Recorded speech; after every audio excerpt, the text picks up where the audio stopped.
बहादूर पंचम खेमराज भोसले उर्फ बापूसाहेब महाराज ज्यांची कीर्ती शाहिरांच्या डफांमागे इतिहासकारांच्या लेखणीमागे विजयाने जाऊन उभी राहिली आहे.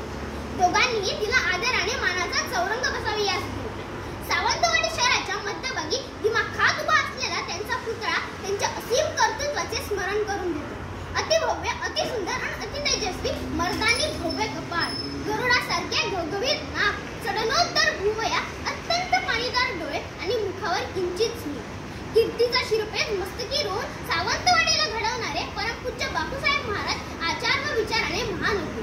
म्हणूनच त्यांनी आपले राज्यपण हे मानवतेहून कधीच वर चढवू दिले नाही.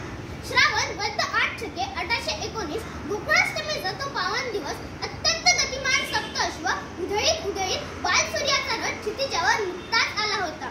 दिनांक 20 ऑगस्ट 1897 श्रीमंत सावंत भोसले व महाराणी जानकी देवी या दाम्पत्याला मुलगा झाला होता. सावंतवाडी संस्थांचा वारस, प्रजेचा हितरक्षक जन्माला आला होता.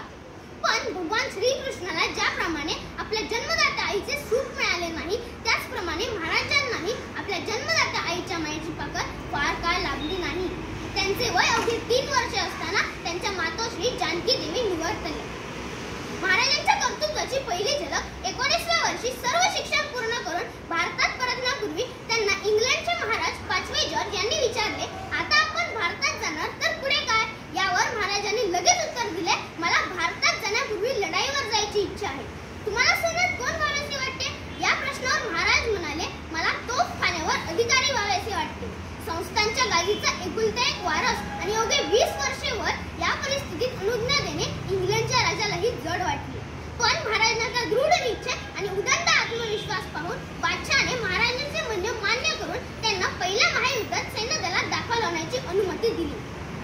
सन 1917 साली Morning to all, respected principal, beloved teachers and my dear friends. My name is Anush Mahadev Nerukar. I am studying in standard 4A. His Highness Baपूsaहेब Maharaj was born on 20th August 1897. He completed his primary education in Turkey. He was sent abroad to England in 1912. Baपूsaहेब Maharaj of Savantwadi Sansthan did many things for the welfare of the people of Savantwadi city. He established and occupied city Gangriha for women who lived more than 100 years ago.